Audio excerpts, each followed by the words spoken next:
Okay, this is the fourth section of chapter 7, and this is on solving trig equations. So we're going to be using everything that we've learned about the addition formulae, which are these ones at the top. So remember, we can combine these by using a plus minus or minus plus sign. So these are the addition formulae here and the double angle formulae here. So we're going to be looking at equations where we see something where we could be using a double angle, or we could be using an addition formula to simplify or change our expression so we can get it into a form that we can solve. And remember, with trig equations, we either want to get the equation all as sine, all as cos, or all as tan, or what we want to do is get it into a form that we can factorize. But what we must avoid doing is, for example, if you had an equation like this, I'm just going to make something up, so this may not make any sense. So let's say I had something like sine theta cos theta equals 5 cos theta. What you don't want to do is do this and cancel out the cos theta. Okay, so don't cancel out, because if you do cancel out, you'll end up losing solution. So if you were to do it the wrong way, you'd end up here with like sine theta equals 5. Now I told you that this isn't something, I've just made it up, so I know that's not going to work, but you get the idea. What you should do instead is, on something like this, is bring this across, okay, and then factorize it, so you end up with something like this.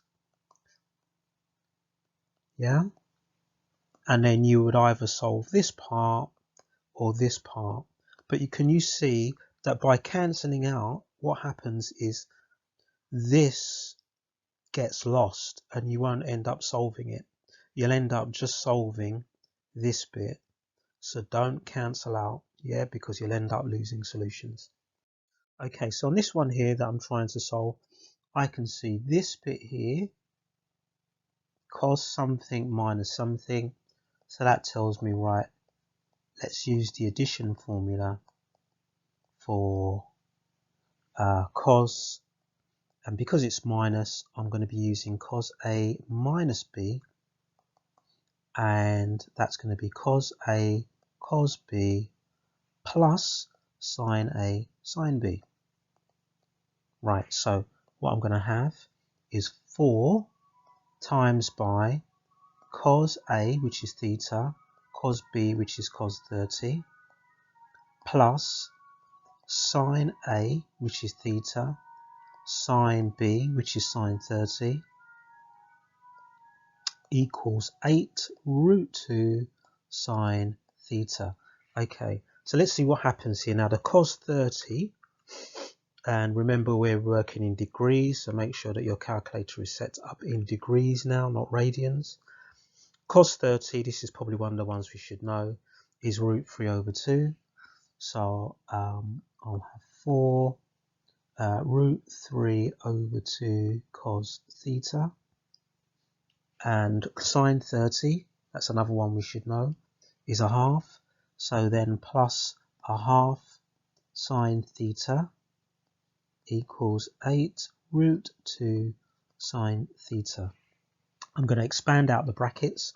So root 3 over 2 times by 4 is going to be 2 root 3 cos theta, and 4 times a half is 2, so 2 sine theta equals 8 root 2 sine theta.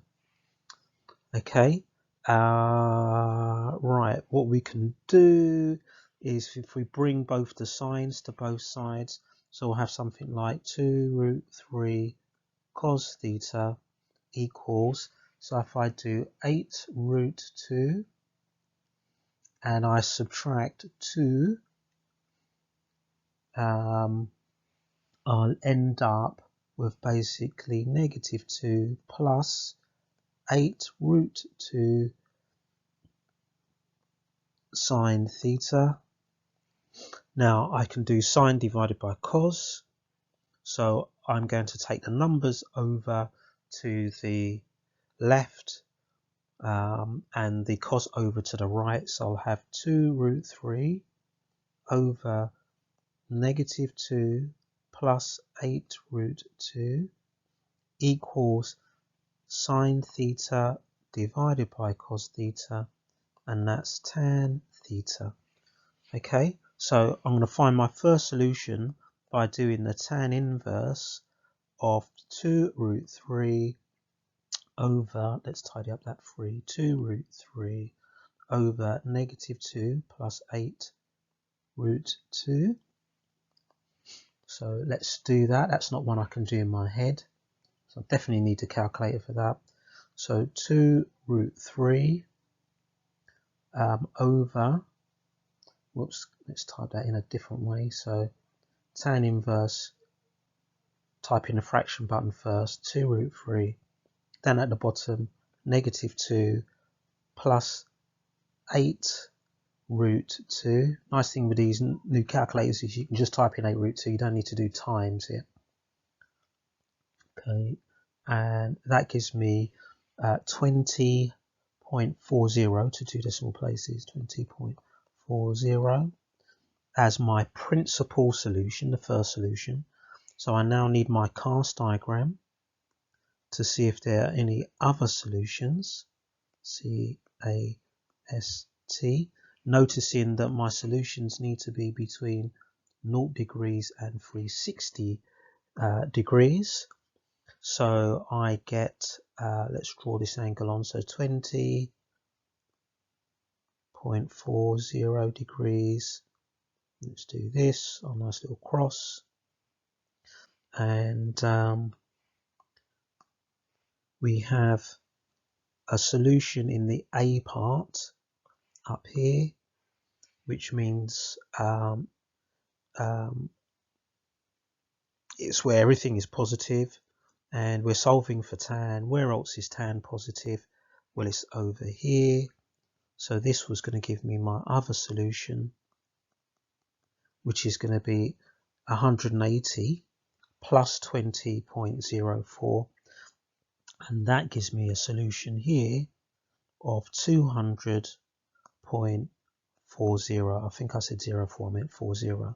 So final answers, my solutions 20.40 degrees and 200.40 degrees. Okay, so let's have a look. Another example. Here, the bit where maybe this bit here, cos 2x. So there I can use a double angle to swap that out. So remember, with the double angle, I have 3 choices. I could either change that to cos squared a or cos squared x minus cos sine squared a or x, or I could use 2 cos squared a minus 1, or I can use 1 minus 2 sine squared a. Now it does matter which one we choose because we want to make the work as easy as possible. Now remember, I either want to have an equation that's all sine, all tan, or all cos, or something that I can factorize. Now, if I change it and use either the first identity, so if I either use that one, or the last identity, I'm going to have sine in it. I'm not going to be able to factorize it.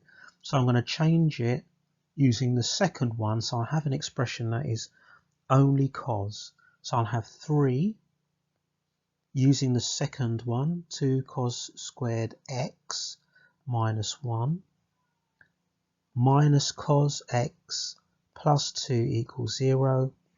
Let's expand the brackets. 6, not x, 6 cos squared x minus 3 minus cos x plus 2 equals 0. let's tidy that up so it looks like a quadratic. 6 cos squared x minus cos x, and then I've got negative 3 plus 2, which is negative 1 equals 0. So here now I've got something that looks like a quadratic. I could try and factorize it, but to make work easy, I'm going to say, right, let y equal cos x. Okay, I don't know if you can hear the ice cream van in the background.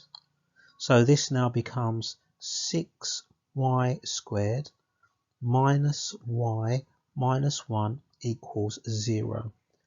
So not sure if this one factorizes or not.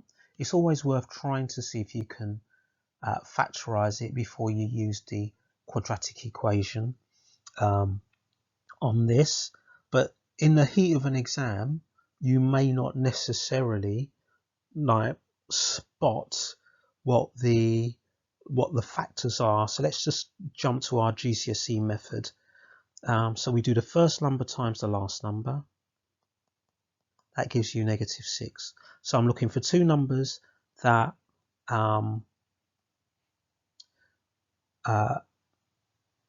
multiply to give me negative 6 and add to give me negative 1. Two numbers that multiply to give me negative 6 and add to give me negative 1. That's going to be negative 3 and positive 2.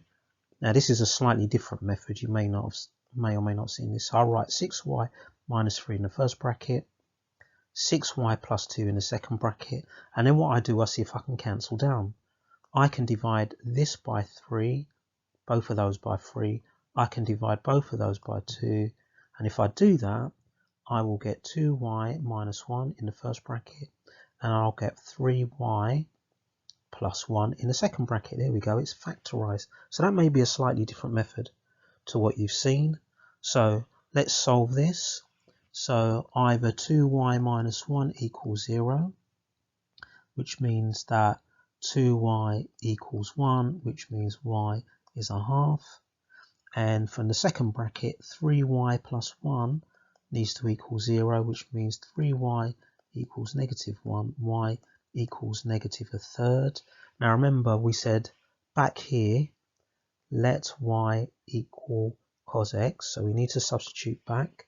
So now cos x equals a half from this here, whoops, cos x equals half, and this one cos x equals negative a third. So let's do the cos inverse to find the first solution. So we're working in degrees, so the cos inverse of a half will give us 60 as our first solution, principal solution, and the cos inverse of negative a third is going to give us, it doesn't give us a whole number. That's a shame. It would have been nice to have a nice whole number one. I got 109.47.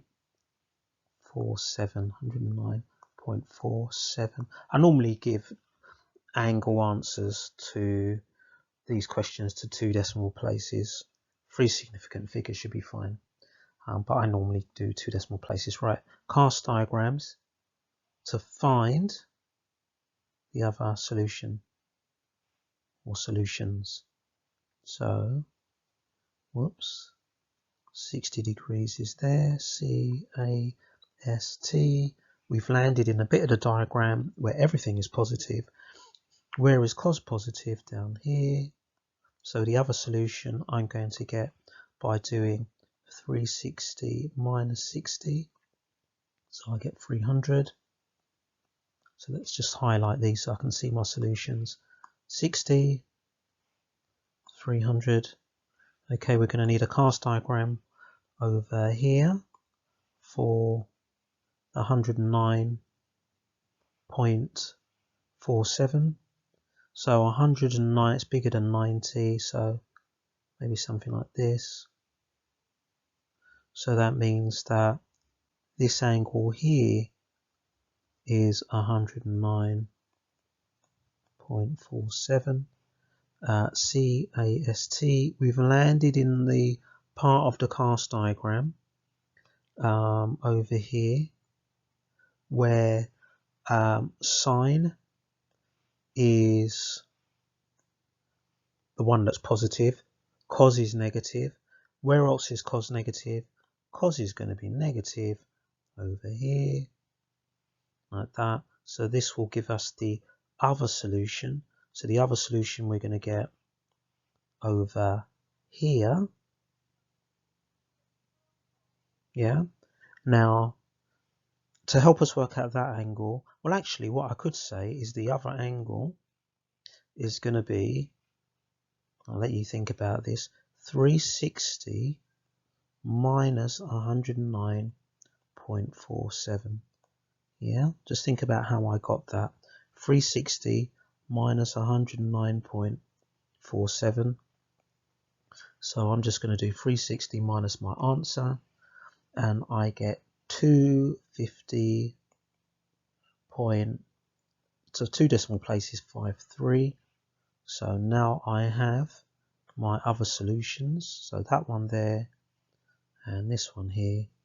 So let's write them all down at the end in order of size. So 60 was the smallest, then 109.47 was the next biggest, then 250.53 was the next one, and then 300 was the largest. So there's our 4 solutions, and we started off by using the double angle formula for cos, and we made sure that we chose the right one so that we make our working as simple as possible. Okay, so we want to solve this. So the first thing I'm going to see is there's a double angle here, so I'm going to use the double angle formula, and also look at the range of the answers. So make sure you change your calculator to radians when you do this. Right, so 2, and a double angle for tan is going to be 2 tan y over 1 minus tan squared y times by tan y equals 3. So let's expand the brackets. So if we do that, we'll get 4 tan squared y over 1 minus tan squared y equals 3.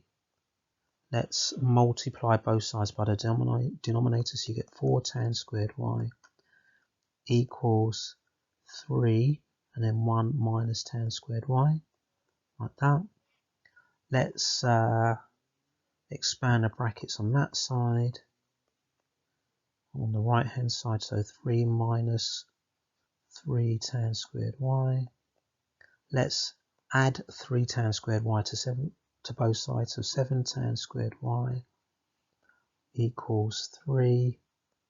So that means tan squared y equals 3 over 7. Now when we square root this, remember to include the positive and the negative square root, otherwise you'll lose solutions. So we've got tan y equals the square root of 3 over 7. Tan y equals the negative square root of 3 over 7. So we must include a positive and negative square root. Okay, so y, well actually let's write down tan inverse of root 3 over 7. And then we also want the tan inverse of negative square root 3 over 7. So let's see what we get. So tan inverse square root 3 divided by 7, and I get 0.57963. So let's call that 0.58. So 0.58. I'm going for 2 decimal places here. And then if I can use the cursor buttons and go back and just change the sign in front of the square root to a negative. And if we do that, So we've got negative square root 3 over 7. We'll get negative 0.58 again. So negative 0.58. Right, now the range of our answers needs to be between 0 and 2 pi. And as we can see, this second solution here isn't in that range. But when we draw it in a cast diagram, we could work out what the positive equivalent of that angle is. So now we're going to be using our cast diagram. C-A-S-T. We'll put the 0.58. Now remember, if we're working in radians, so you've got 0, pi over 2, pi, 3 pi over 2. Pi is like what, 3.14. This is going to be about 1.7 something, and this is going to be about 5.1 something. Yeah, very, very roughly. So 0.58 is going to be here, and we draw our cross. So 0.58, we've landed in the part of the cast diagram. That's where the solution was, where everything is positive. We're working in tan. Where else is tan positive? Over here.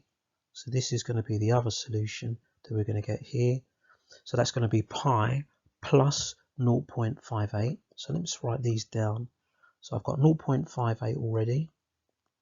From that cast diagram, I've got pi plus 0.58. And let's draw the other angle in. Now actually, we've already got it.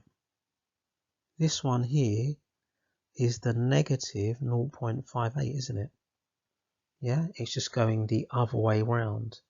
And that angle, as a positive angle, is going to be 2 pi. So remember, that's 2 pi there. 2 pi minus 0.58.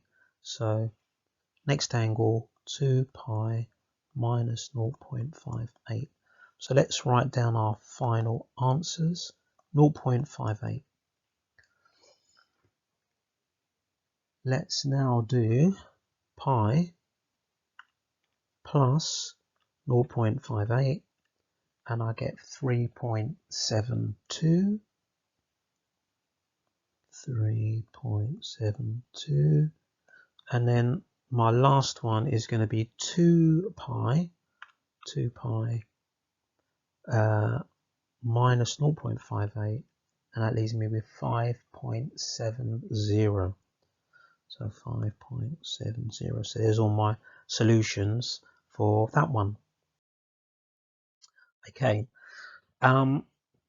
We've got double angle formula. We can actually use it to generate a triple angle formula, quadruple angle formula. When we get to bigger things like I don't know, if you wanted to show that sine 5a was something, you'd actually use a different method. And there's a method that we have in further maths that we can use for that. So by expanding sine 2a plus a, okay, so what does that mean? That basically means I'm going to be using my sine a plus b, but where I have a, I'm going to put 2a, and where I have b, I'm going to put a. Okay, now if I do that, I will have sine 2a, where you'd normally have a, cos a, where you normally have b, plus cos 2a, where you normally have a, and sine a, where you'd normally have b. Now what we can do is we can use the double angle formula here again a second time, and here. Now for the sine 2a, the only thing that we can change it to is 2 sine a cos a, and all of that gets times by cos A. So let me just put a little bubble around that so you can see that this basically came from that. Plus, now cos 2A, remember we've got 3 ways of writing it.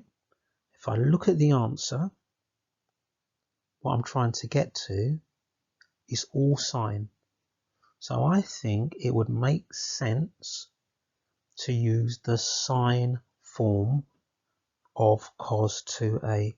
That's the form where we have 1 minus 2 sine squared A. By using that form, I think I'm going to create less work for myself. So basically that became that, and the reason I'm using this form is because I want all sine terms. Yeah, if I wanted all cos terms, I'd probably use the different expansion. Right, let's multiply this all out. So I have 2 sine squared A cos squared A, the cos times cos makes cos squared.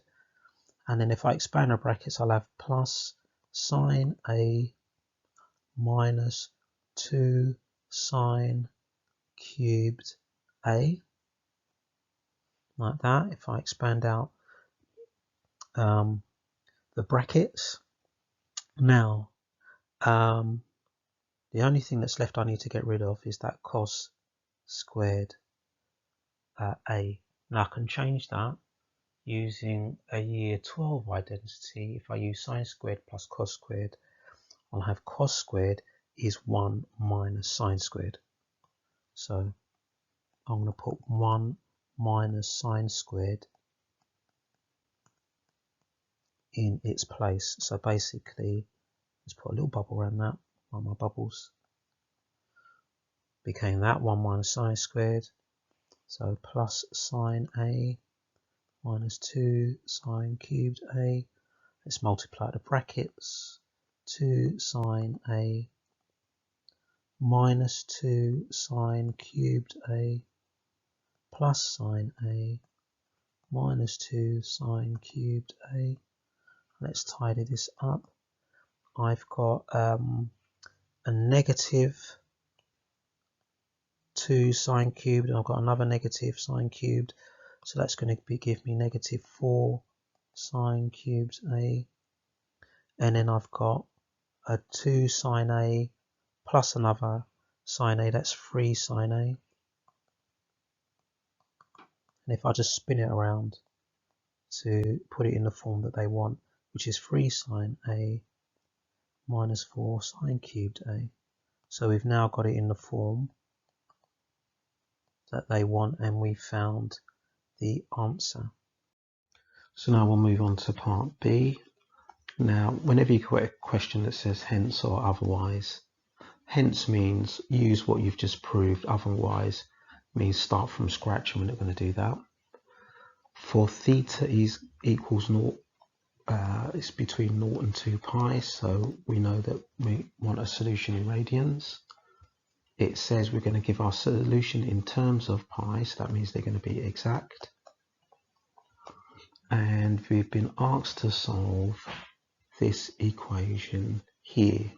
So what is there from part A that we can use to help us? Well, in part A, we proved this, didn't we? Sine 3A is equivalent to 3 sine A minus 4 sine cubed A. And I would say that in the question that we've got, 16 sine cubed theta minus 12 sine theta minus 2 root 3 equals 0. The problem is going to be this bit here, sine cubed. Now there is a sine cubed here. So maybe if I rearrange it, I can get a suitable substitution to substitute that sine cubed for something a bit nicer. So let's see what we can do. Well, we've got minus 4 sine cubed theta. So let's start by making 4 sine cubed theta, sorry, not theta, A, the subject. So that gives us 3 sine A minus sine 3A. And alright, if I times both sides by 4, then I will get 16 sine cubed, which will be useful. So I'll get 16 sine cubed A, so I've got something I can substitute. So times that by 4, 12 sine A minus 4 sine 3A. Right, so let's make that substitution.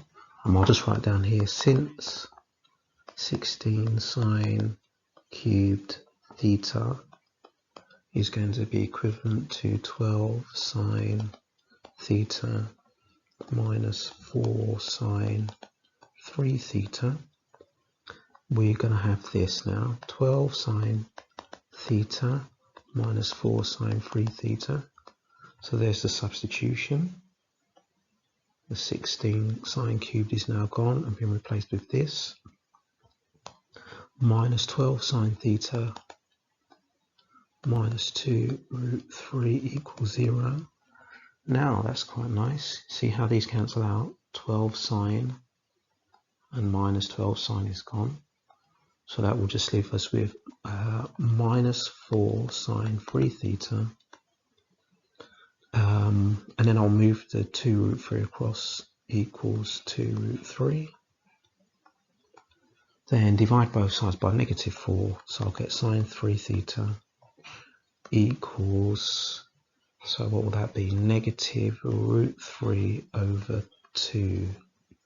So I need to find a principal solution by doing the sine inverse of negative root 3 over 2. And that will give me what 3 theta is. So let's do that, making sure our calculator's in radians. So sine inverse negative root 3 divided by 2 gives us negative 1/3 pi. So I'll write that as negative pi over 3. So that's my principal solution. What I don't do is divide everything by 3. I need to find all the other solutions in my cast diagram. Right, so negative pi over 3 is like negative 60. So that's going to be around here somewhere. So let's put that in. So that's pi over 3 there. So remember we do our cross like this. And our principal solution has landed in the part of the cast diagram down here, where the only thing that's positive is cos. Sine is negative. So I want the other places in the cast diagram where sine is negative, that's going to be over here. So we'll just mark that. So that means this is going to be the other angle that I want here. Okay. Now remember, the range of our solutions, they need to be positive. So we need to change these into positive angles. And then we need to go around our cast diagram 3 times because it's 3 theta.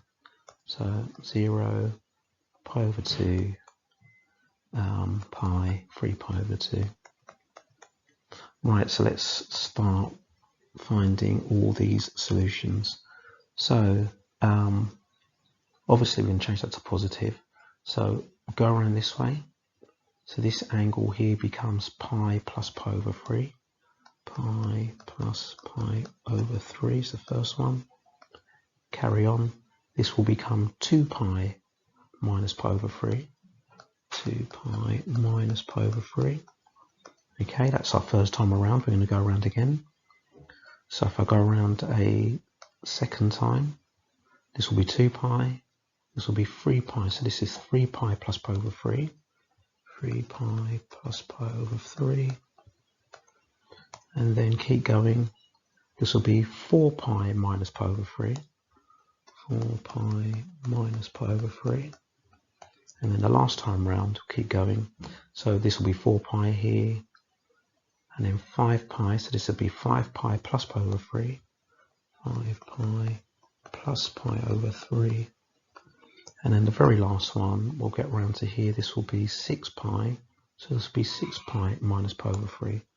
6 pi minus pi over 3. Right, before I divide them by 3, I just want to work out what these are as a single fraction, improper fraction. So the first one, pi plus pi over 3 is like 1 plus a third. So that's like 4/3, so 4 pi over 3.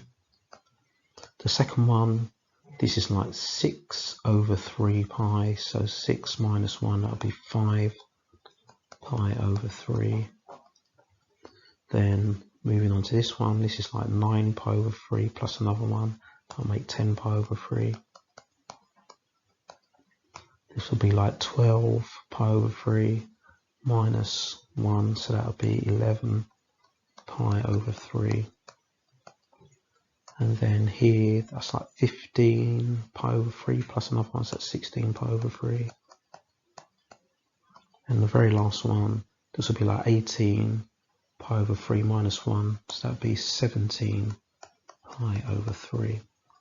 So now I divide them all by 3 to find my final solutions for theta. Now when I divide them by 3, all that will happen is these will end up all being over 9. Now if I'm doing it over 9, and I can only go up to 2 pi, the biggest I'm going to get is 18 pi over 3. I can't go up to that or beyond it, and that's fine. That's 17 pi over 3. So this will be my final solutions. 4 pi over 9, 5 pi over 9, 10 pi over 9, 11 pi over 9. Not sure I wrote 3 there, it's 9. 16 pi over 9. And lastly, 17 pi over 9. So we'll just highlight those solutions there. Right, there's all the identities if you need them in one place as a reminder. So you can now do exercise 7D on pages 180 to page 181 from the textbook.